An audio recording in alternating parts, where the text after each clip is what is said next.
Olá, meu nome é Roberto Prado, que também é conhecido como Beco Prado em algumas áreas, né? A minha área de atuação é a literatura, principalmente, né? E a literatura que participa também de várias artes, assim, em conjunto, né? Entrelaçadas, né? Porque eu faço textos e roteiros para cinema, rádio, televisão, teatro, e também faço trabalhos com apresentações de livros, prólogos, tradução, né? Enfim, tudo que tem a ver com literatura, né? Não só com a literatura escrita, mas também na internet e também nas redes sociais. Eu trabalho com isso há 47 anos, eu comecei em 1975 e o meu município é Curitiba. Minhas origens, né, eu sou de uma família que tanto o pai quanto a mãe gostavam de ler, gostavam de cultura, gostavam de música, e gostavam de, enfim, gostavam de artes, né? E minha mãe ficou viúva, né? Com os filhos pequenos ainda, tinha 6 irmãos, né?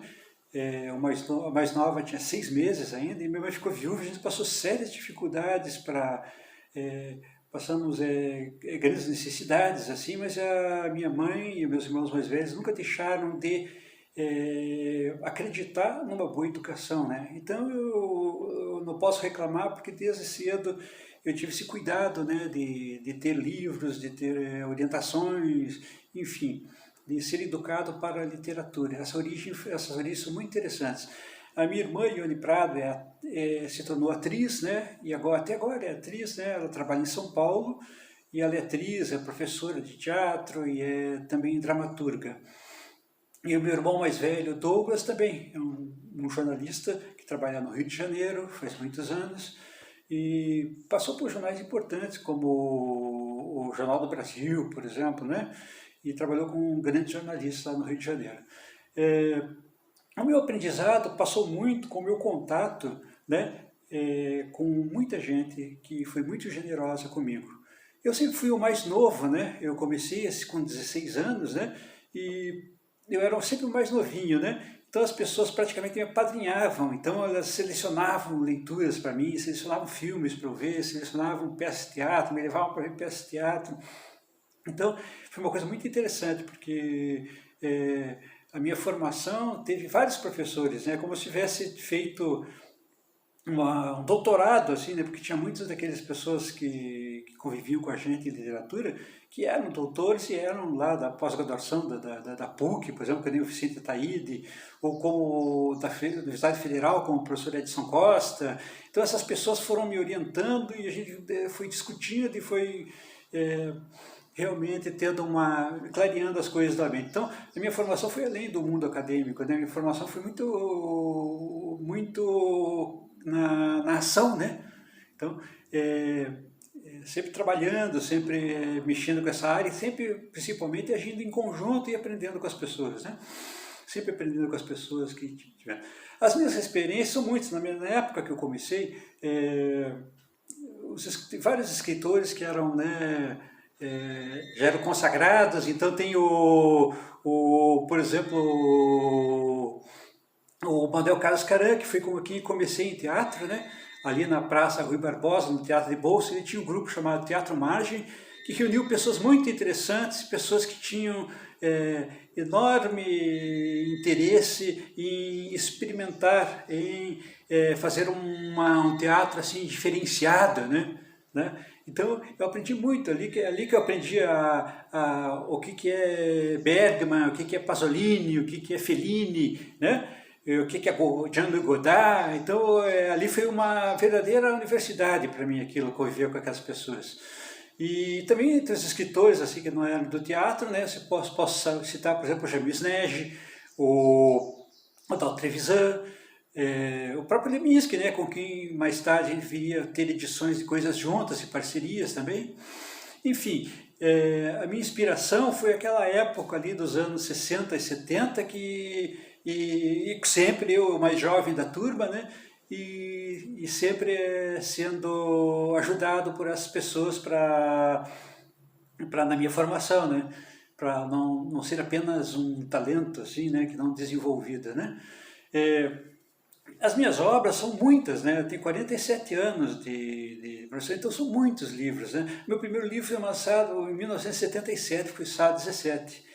E a partir de 77, com regularidade, né, eu venho publicando, e inclusive livros paradidáticos, né, como, por exemplo, eu fiz o livro Inspetor Geral, que entrou em todas as escolas do Brasil aí, pela editora FTD, né, que é uma adaptação em forma de romance de uma peça de teatro, né, do Nikolai Gogol, um clássico russo, né. Então eu fiz esse livro para a editora e a FTD, e esse livro entra no currículo de várias escolas do Brasil inteiro, né, é escolhido lá para o currículo dessa história.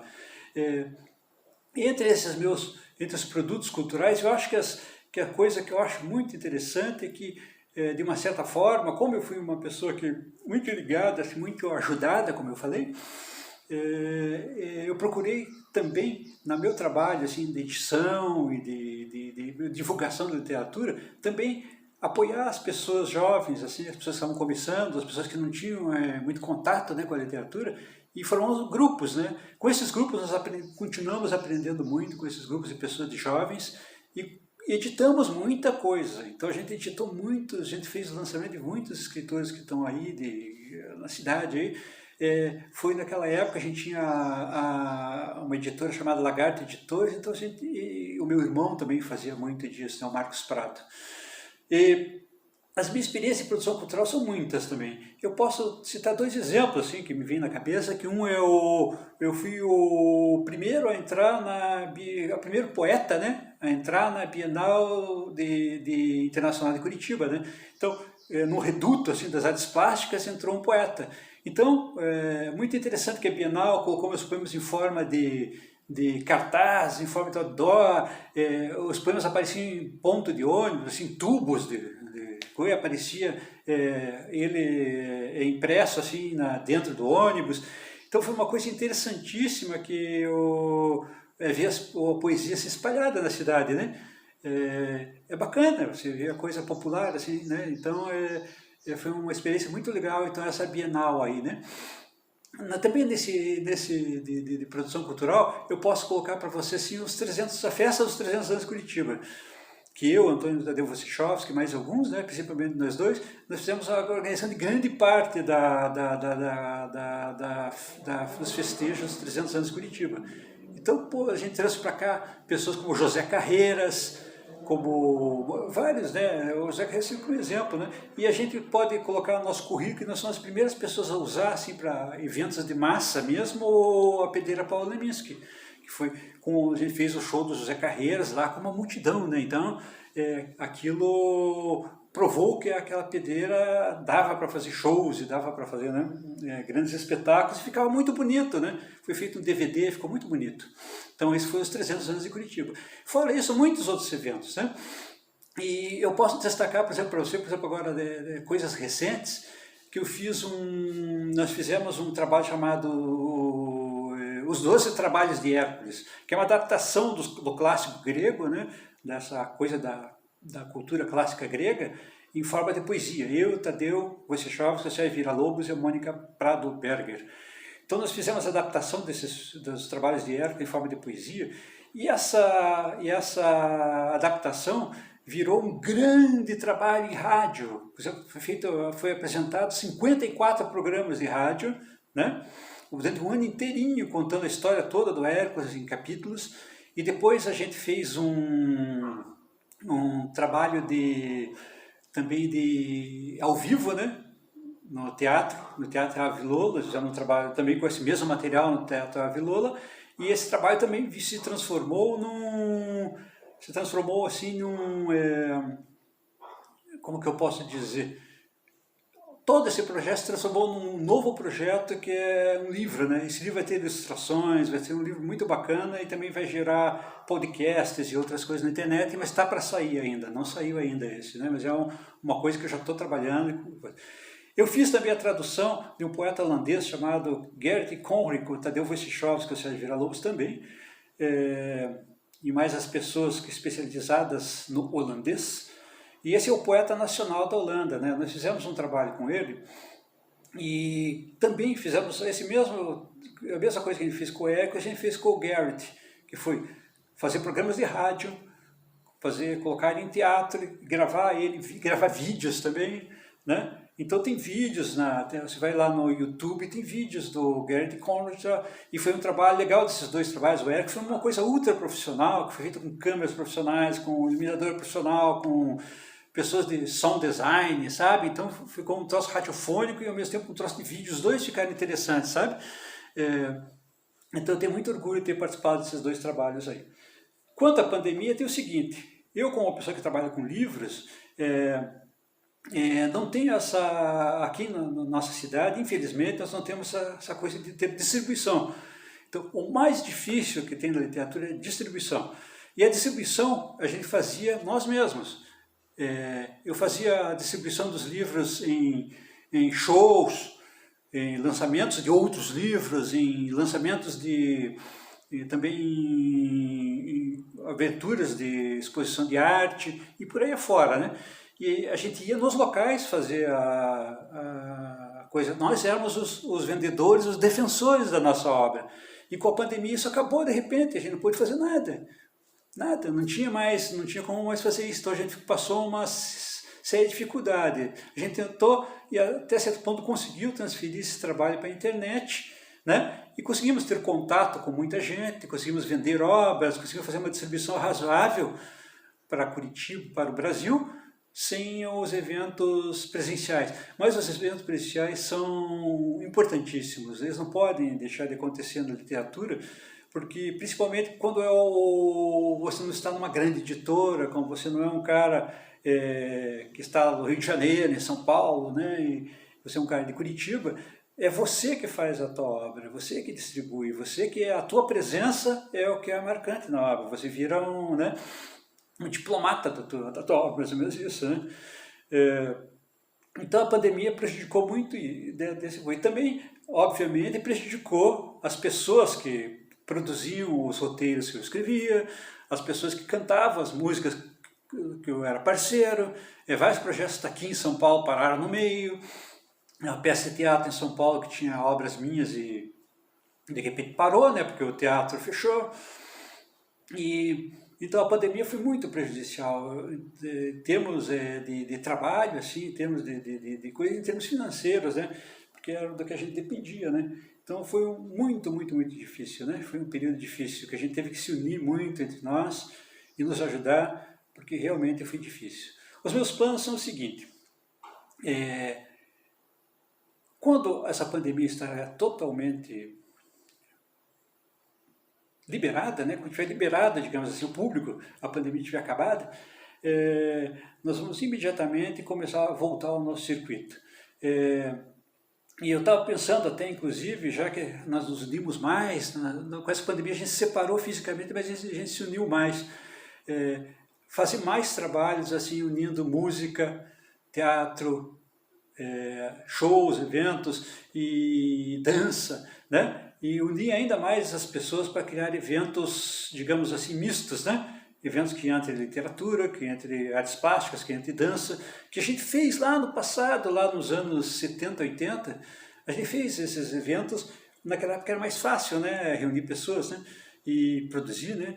E fizemos várias coisas no Teatro Paiol, né? E eu estou pensando, e eu com as pessoas que trabalham comigo, em voltar a fazer esse trabalho assim, metodicamente, né?